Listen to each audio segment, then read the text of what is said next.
Thank you for joining Wars of the Roses. And this is Mysteries Ancient from the Encyclopedia of Freemasonry by Albert G. Mackey. Mysteries Ancient. Each of the pagan gods, says Warburton, Divine Legation 1-2-4, had, besides the public and open, a secret worship paid to him, to which none were admitted but those who had been selected by preparatory ceremonies called initiation. This secret worship was termed the Mysteries, and this is supported by Strabo, Book 10, Chapter 3, who says that it was common both to the Greeks and the barbarians to perform their religious ceremonies with the observance of a festival, and that they are sometimes celebrated publicly, and sometimes in mysterious privacy. Noel, Dictionnaire de la Fable, thus defines them: secret ceremonies which were practiced in honor of certain gods and whose secret was known to the initiates alone, who were admitted only after long and painful trials, which it was more than their life was worth to reveal. As to their origin, Warburton is probably not wrong in his statement that the first of which we have any account are those of Isis and Osiris in Egypt. For although those of Mithras came into Europe from Persia, they were, it is supposed, carried from Egypt by Zoroaster.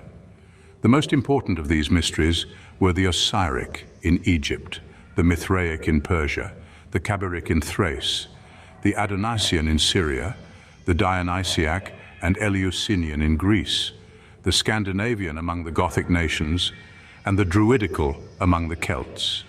In all these mysteries we find a singular unity of design, clearly indicating a common origin, and a purity of doctrine as evidently proving that this common origin was not to be sought for in the popular theology of the pagan world.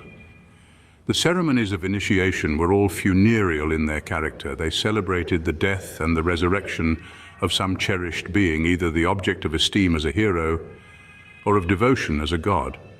Subordination of degrees was instituted, and the candidate was subjected to probations varying in their character and severity.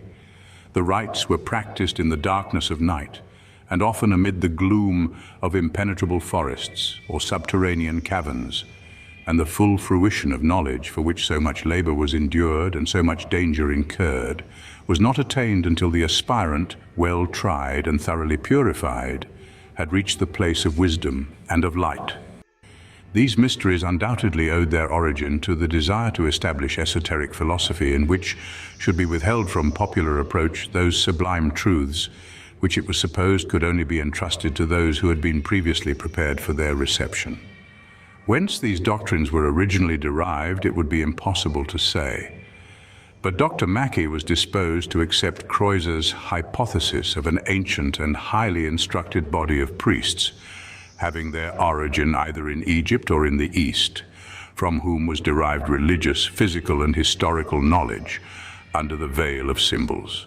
By this confinement of these doctrines to a system of secret knowledge, guarded by the most rigid rites, could they only expect to preserve them from the superstitions, innovations, and corruptions of the world as it then existed. The distinguished few, says Brother Oliver, History of Initiation, page 2, who retained their fidelity uncontaminated by the contagion of evil example, would soon be able to estimate the superior benefits of an isolated institution, which afforded the advantage of a select society and kept at an unapproachable distance the profane scoffer, whose presence might pollute their pure devotions and social converse by contumelious language or unholy mirth. And doubtless the prevention of this intrusion and the preservation of these sublime truths was the original object of the institution of the ceremonies of initiation, and the adoption of other means by which the initiated could be recognized and the uninitiated excluded.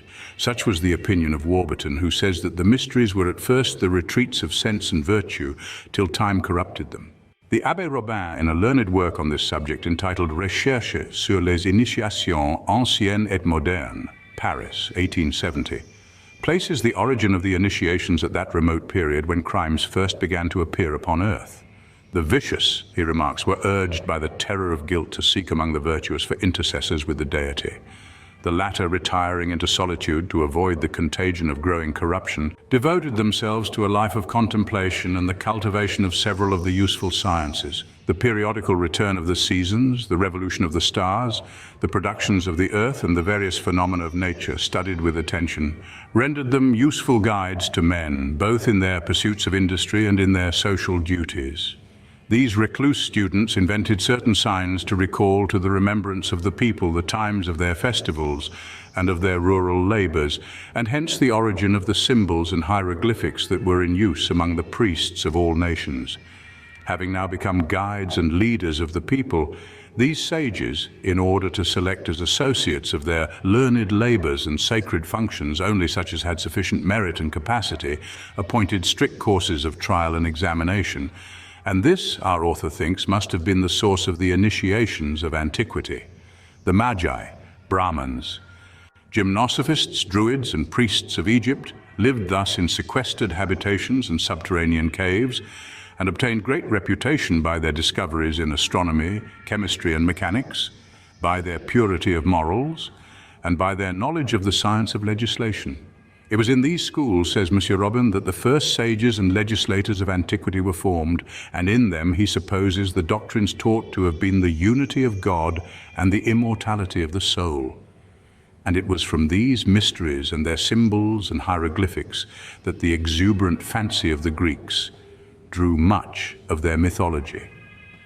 Warburton deduces from the ancient writers, from Cicero and Porphyry, from Origen and Celsus, and from others, what was the true object of the mysteries? They taught the dogma of the unity of God in opposition to the polytheistic notions of the people, and in connection with this, the doctrine of a future life, and that the initiated should be happier in that state than all other mortals.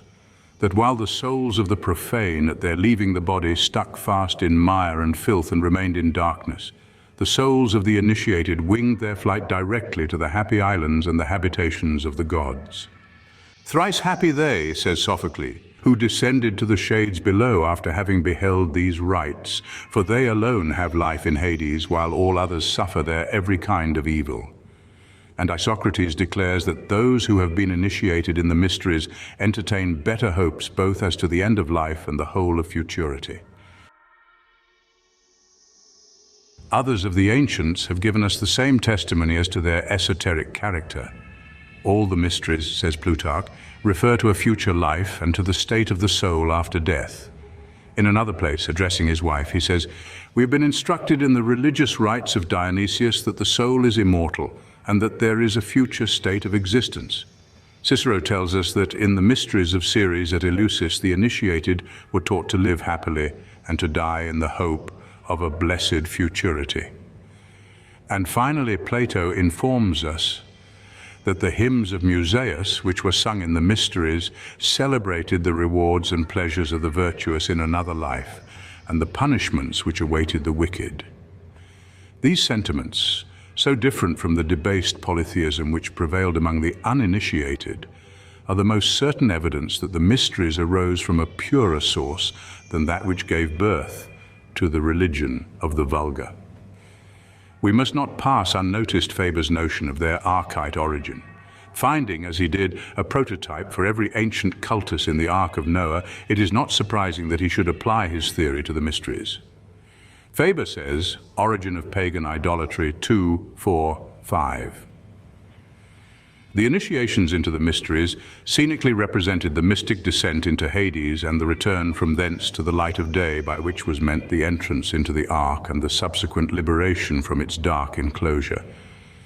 They all equally related to the allegorical disappearance or death or descent of the Great Father at their commencement, and his invention or revival or return from Hades at their conclusion.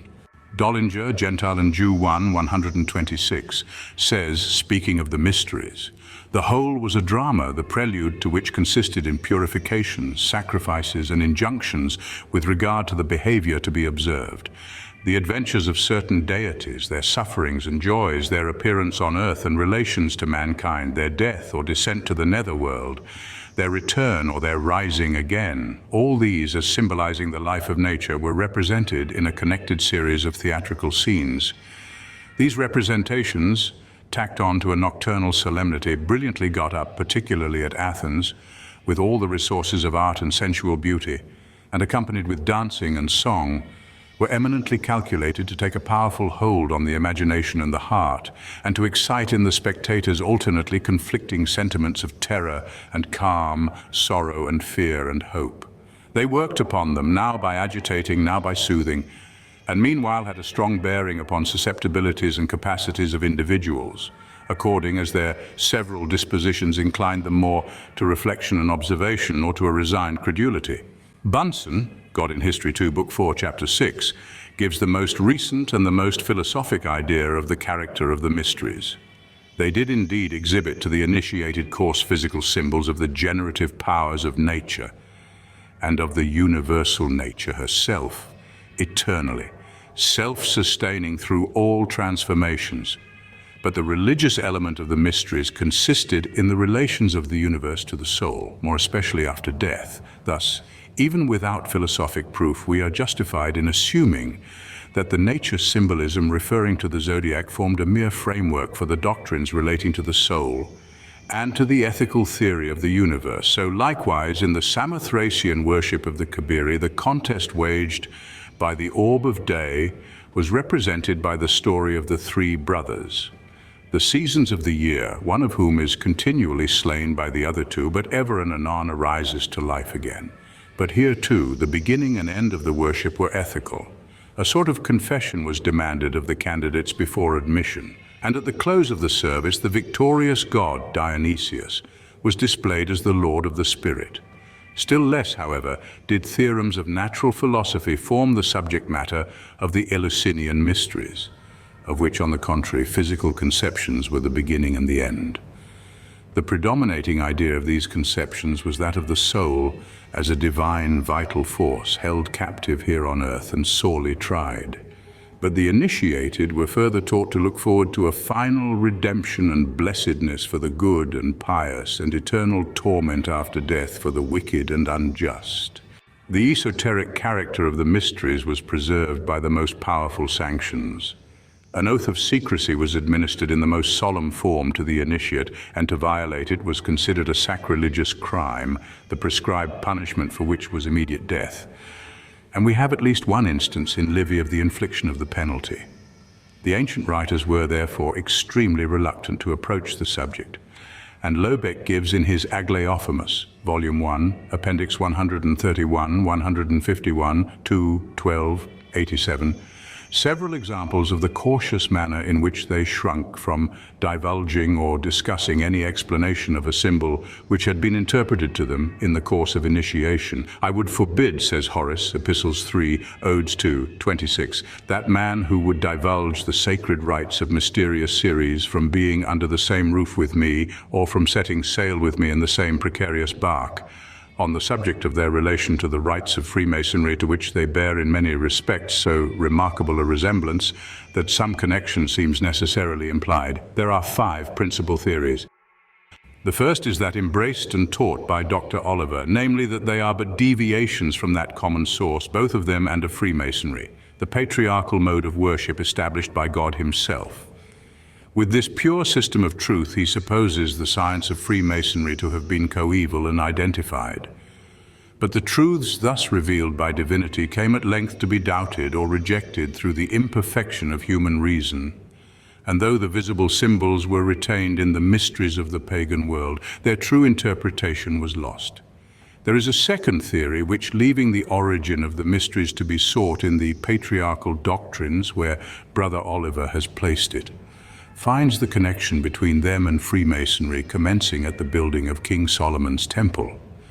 Over the construction of this building, Hiram, the architect of Tyre, presided. At Tyre, the mysteries of Bacchus had been introduced by the Dionysian artificers, and into their fraternity Hiram, in all probability, had, it is necessarily suggested, been admitted.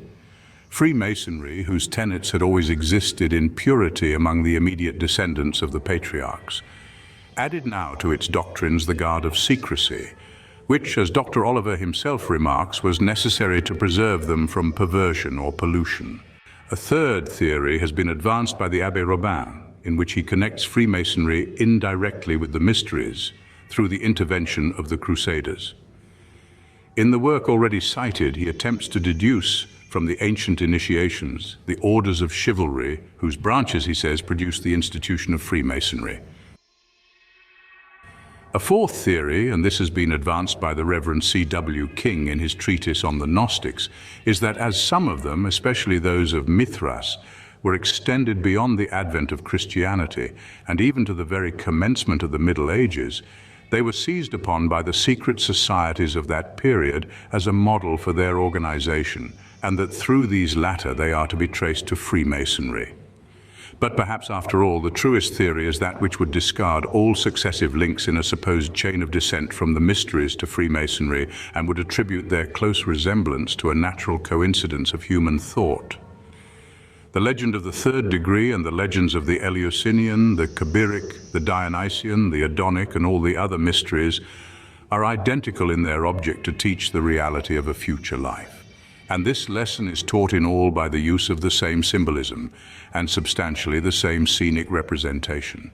And this is not because the Masonic rites are a lineal succession from the ancient mysteries, but because there has been at all times an aptness of the human heart to nourish this belief in a future life, and the proneness of the human mind to clothe this belief in a symbolic dress. And if there is any other, more direct connection between them, it must be sought for in the Roman colleges of artificers, who did most probably exercise some influence over the rising Freemasons of the early ages, and who, as the contemporaries of the mysteries, were, we may well suppose, imbued with something of their organization. We conclude with a notice of their ultimate fate. They continued to flourish until long after the Christian era, but they at length degenerated. In the 4th century, Christianity had begun to triumph. The pagans, desirous of making converts, threw open the hitherto inaccessible portals of their mysterious rites. The strict scrutiny of the candidate's past life and the demand for proofs of irreproachable conduct were no longer deemed indispensable. The vile and the vicious were indiscriminately and even with avidity admitted to participate in privileges which were once granted only to the noble and the virtuous. The sun of paganism was setting, and its rites had become contemptible and corrupt. Their character was entirely changed, and the initiations were indiscriminately sold by peddling priests who wandered through the country to every applicant who was willing to pay a trifling fee for that which had once been refused to the entreaties of a monarch. At length these abominations attracted the attention of the emperors, and Constantine and Gratian forbade their celebration by night, accepting, however, from these edicts the initiations at Eleusis. But finally Theodosius, by a general edict of proscription, ordered the whole of the pagan mysteries to be abolished in the 438th year of the Christian era and 1800 years after their first establishment in Greece. Clavel, however, says that they did not entirely cease until the era of the restoration of learning, and that during a part of the Middle Ages the mysteries of Diana under the name of the courses of Diana and those of Pan under that of the Sabbats were practiced in country places. But these were really only certain superstitious rites connected with the belief in witchcraft. The mysteries of Mithras, which, continually attacked by the fathers of the Church, lived until the beginning of the 5th century, were the last of the old mysteries which had once exercised so much influence over the pagan world and the pagan religions. Dr. Mackey's conclusions in the preceding article have not been materially weakened by later writers. Some additions may be made to support his position and briefly increase the amount of information he has submitted. The word mystery must here be strictly reserved for these ancient religious rites of the Greeks and Romans, the name coming from 2 Greek words, the one meaning an initiate and the other to close the mouth. There is another word, mystery or mystery, meaning a trade, and in the opinion of Professor Skeet applied to the medieval plays because they were performed by the craftsmen.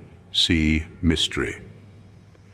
So far as the mysteries of antiquity have a special interest to us in the relation of their ceremonies to those of Freemasonry, we are compelled to obtain our knowledge rather by inference, more or less remote, than otherwise. What we know of the initiations and of the ritualistic instructions is limited by the very same concealment that in these modern times reserves such information from the profane, those without the fold. Yet here and there we catch a glint and a glow of the inner light that radiated from these centers of such wisdom as in that day and era was at the service of the candidates. There were peculiar resemblances to prove anew to us that profound initiation moves on parallel lines in all the ages. Only those specially prepared might join in the solemn rites. Only then, after probation and purification, in charge of a guide and instructor who led the candidate onto further light. There was more than prayer and sacrifice. There was communication, some explanation, a revelation, an investiture, probably as spiritual as it was a material one, and at least something stronger than a suggestion. Appears to us that the whole ceremonial included a dramatic conception of a sacred play.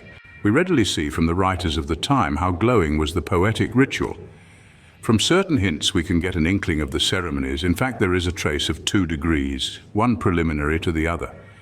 There is also an intimation of a rebirth. Holy objects and scenes were shown, the brotherhood breaking of bread together, a common partaking of food, the illuminating use of symbolism here and there, the instruction to be remembered for a life of contentment and a hereafter of happiness.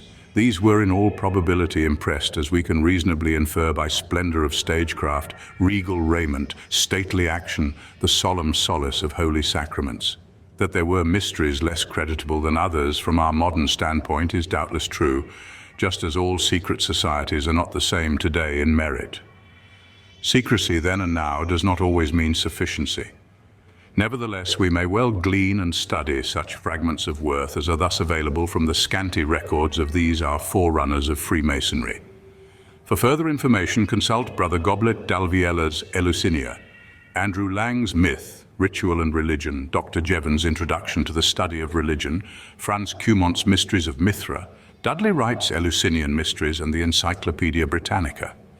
Passages from classical literature relative to the mysteries are found in C.A. Lobeck's Aglaophamus and L.R. Farnell's Cults of the Greek States.